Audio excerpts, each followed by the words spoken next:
Davos లో అదానీతో CM Revanth Reddy చేసుకున్న 12,000 కోట్ల రూపాయల అగ్రిమెంట్పై ప్రజలకు వివరణ ఇవ్వాలని సిపిఐఎం తెలంగాణ రాష్ట్ర కార్యదర్శి తమ్మినేని వీరభద్రం డిమాండ్ చేశారు.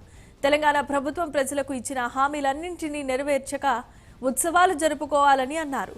రైతు భరోసా, నిరుద్యోగ భృతి లాంటి అనేక హామీలను నెరవేర్చాల్సిందిగా కోరారు.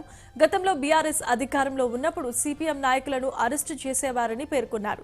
ఇప్పుడు కాంగ్రెస్ పార్టీ హయాంలో కూడా తమ నాయకులను అరెస్టు చేస్తున్నారని, ఇది సరైన పద్ధతి కాదని తమ్మినేని వీరభద్రం అంటున్నారు. ముఖ్యమంత్రి రేవంత్ రెడ్డి గారితో దోస్తీ చేసి 100 కోట్ల రూపాయలు ఇక్కడ ఏర్పాటు చేయబోయే స్కిల్ యూనివర్సిటీకి విరాళంగా ఇస్తున్నానని ప్రకటించాడు. అయితే ముఖ్యమంత్రి గారు ఎప్పుడైతే అదాని కుంభకోణం బయటకు వచ్చిందో, అమెరికా వాళ్ళు కేసు పెట్టారో, అక్కడ రాహుల్ గాంధీ గారు జాయింట్ పార్లమెంటరీ కమిటీకి డిమాండ్ చేస్తున్న పరిస్థితిలో మన ముఖ్యమంత్రి గారు ఆ విరాళాన్ని వెనక్కి ఇస్తున్నట్టుగా లేఖ రాశారు. ఆ సంతోషమే. కానీ ఇక్కడ ఇంకో తిరకాసు ఉంది.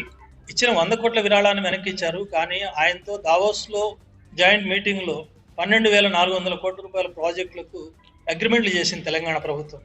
మన 12,400 కోట్లలో సోలార్ ప్రాజెక్టుల ఒప్పందం కూడా ఉంది. ఇప్పుడు ఆంధ్రప్రదేశ్ ముఖ్యమంత్రి జగన్మోహన్ రెడ్డికి ఇచ్చింది 1,750 కోట్ల రూపాయల సోలార్ ప్రాజెక్టుల తప్పుడు ఒప్పందం కారణంగా అనేది అమెరికా ఫెడరల్ ఏజెన్సీలు రుజువు చేసినాయి.